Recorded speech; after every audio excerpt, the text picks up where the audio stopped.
नमस्कार, आप देख रहे हैं 4 PM बिहार और मैं हूं अभिषेक मिश्रा।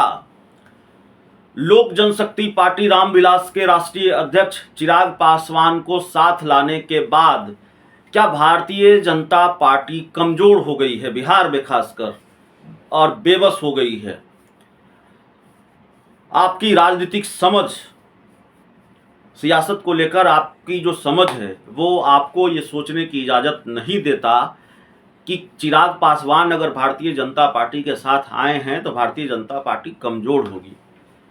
बहुत सामान्य समीकरण है कि 6% वोट बैंक है चिराग पासवान के साथ, जो कहा जाता है कि उनके साथ इंटैक्ट है, उनके साथ जुड़ा हुआ है, वो वोट ट्रांसफ़र होता है और उस वोट बैंक के साथ जुड़ने से बीजेपी को 2024 में मदद मिलेगी। ये सामान्य बात है।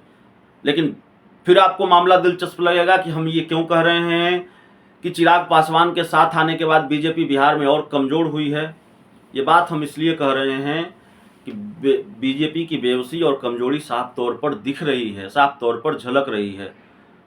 वोटों के लिहाज से, जातीय समीकरणों के लिहाज से, चुनाव के लिहाज से बीजेपी कमज़ोर हुई है, मजबूत हुई है। उसका इम्तिहान 2024 में होना है, 2025 में होना है। 2025 में बिहार में विधानसभा का चुनाव है, 2024 में लोकसभा का चुनाव है।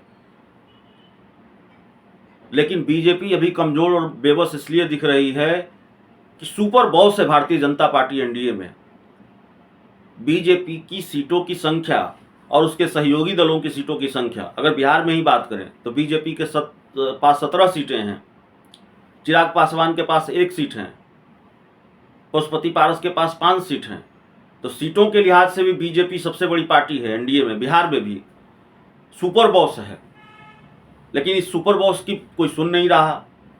इस सुपर बॉस को बार बार चैलेंज किया जा रहा है।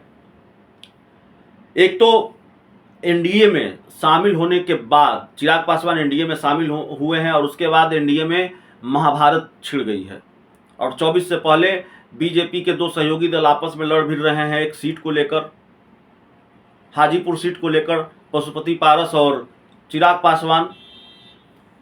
बीजेपी ने चुप्पी साध रखी है। चिराग पासवान कह रहे हैं बात हो गई है बीजेपी से, हाजीपुर सीट हम लड़ेंगे। ताज़ा बयान उन्होंने दिया है कि अगर चाचा को हाजीपुर सीट को लेकर दावा करना है तो गठबंधन के अंदर बात कर लें, हमारी तो सब कुछ सारी बातें हो चुकी है, बात करके ही मैं एनडीए में आया हूँ।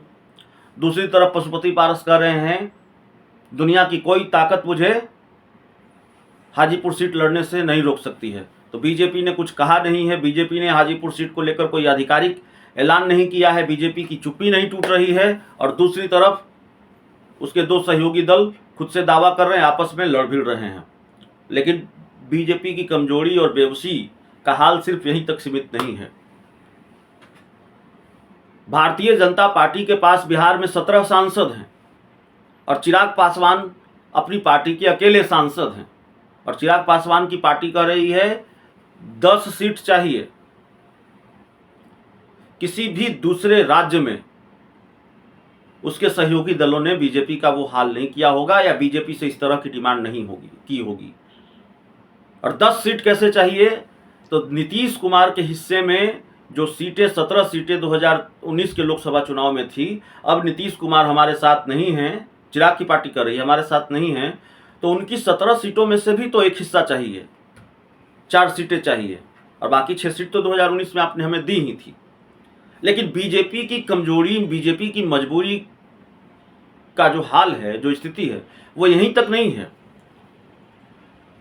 बीजेपी के पास 17 सांसद हैं, चिराग पासवान अपनी पार्टी के अकेले सांसद हैं।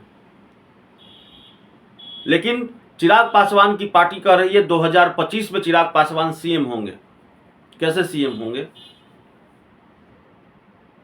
2025 के लिए क्या बीजेपी ने चिराग पासवान को चेहरा घोषित किया है या चेहरा घोषित करने जा रही है? फिर सम्राट चौधरी क्या करेंगे? चर्चा तो सम्राट चौधरी की है कि सम्राट चौधरी 2025 में बीजेपी के सीएम फेस होंगे। तब देख लीजिए कि भारतीय जनता पार्टी को उसके सहयोगी दल चैलेंज कर रहे हैं। सहयोगी दल कह रहे हैं हमारी पार्टी से सीएम होगा और तब सहयोगी दल कह रहा है जब उस सहयोगी दल के पास 1 सांसद है और बीजेपी की चुप्पी नहीं टूट रही है, बीजेपी नेताओं की जुबान सिली हुई है। अब ऐसे में भला बीजेपी को कमजोर न कहा जाए, मजबूर न कहा जाए? आप ही बताइए क्या कहा जाए? क्या ये स्थिति परिस्थिति कमजोरी वाली नहीं है, मजबूरी वाली स्थिति नहीं है कि आपने एक सांसद वाले दल को साथ लाया और वो एक दल वाला सांसद आपके तकरीबन 80 विधायकों वाली पार्टी जो बिहार में है, 17 सांसदों वाली पार्टी जो बिहार में है, उसको चैलेंज कर रहा है, उसको ये कह रहा है कि सीएम हमारी पार्टी से होगा, चिराग पासवान सीएम बनेंगे 2025 में, हमको 10 सीटें चाहिए।